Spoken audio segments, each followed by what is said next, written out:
Hey, it's PJ 437 Motorsports. Trying to make the Sonoma usable again, I guess you could say, since it blew the head gasket a couple months back. With diesel fuel prices going through the roof, it is a bit expensive to try to drive that. I've been borrowing my godmother's Tacoma, so I'm trying to get this back going so I can use something of my own for now. Because we ran into a problem with the Camaro, the fuel pump crapped out on that. So yesterday, drained the radiator, ran this through it, ran it for a while, flushed it the best I could with the garden hose, kept letting it circulate. Parked it last night to let it cool, let the radiator completely drain. I'm gonna try this CRC head gasket and block repair. I know a buddy of mine did it on his Tacoma, and it looked like it worked for him. So we're gonna give it a go. I gotta fill the radiator up again to make sure on how much it holds, because I don't remember. Drain it back out so we know what we need to use on this, because you only use a half a bottle if it's less than 25 quart capacity. I think this thing only holds like 2 gallons. So I believe we'll only end up using a half a bottle. We'll see if it seals up the head gasket and stops the smoking out of the exhaust and the water getting into the cylinders and making it run funny. And if it works, I'll start driving it again until I save up some money to get the fuel pump for the Camaro and get that back going also. And then on the big truck, that needs tires. At least I'm pretty sure it needs tires, and it's got the idler arm's got play in it, so that needs to be replaced for the Virginia State inspection, so that is all legal again. But right now, focusing on this, and we'll see what happens.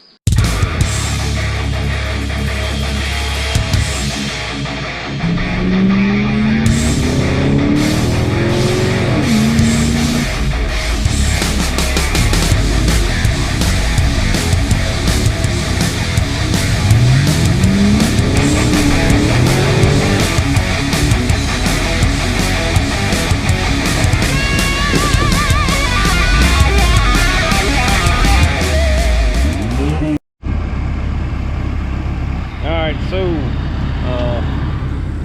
the radiator empty only took a gallon, so I did a half a bottle of the CRC.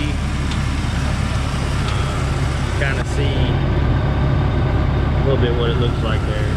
Still gotta add some water.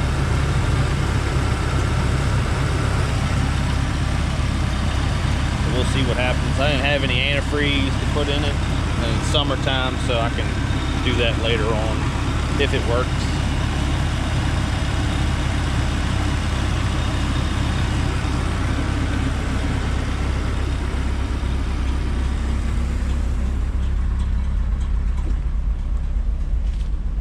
I don't know if you can see yeah, it's still running off. You can see the smoke coming out of the back, slightly colored in the air.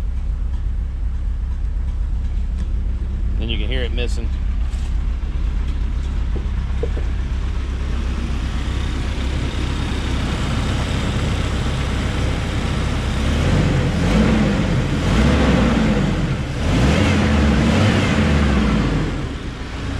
I guess just wait now, let it get up to temp so I can top the radiator off. Alright, so the container says to let it idle for 20 minutes and then drive it for 10. If it still leaks, you can treat it again after, I think it said 2 months. I'll have to look at that again. So we'll see what happens. Alright, so to finish off this video, we did the stop leak. Seems to have stopped at least the steaming out of the pipe. It's not sucking water out or pushing water out of the radiator. But looks like we got another problem. It is now, you may have been doing it then too, but now it's starting to cut out while you're driving. So it's, me and my buddy are thinking it might be crank sensor we got to look at. We're going to try to put it on a computer, even though it's the OBD1, so it's a little bit harder. They don't really store nothing. We're going to see if it's giving us any kind of code or anything, because it has kicked the check engine light on twice now. So we'll see what goes on. But anyway, thanks for watching. Don't forget to comment, like, and subscribe. Check out some of my other videos if you would. Share them if you feel like sharing them. And have a good evening.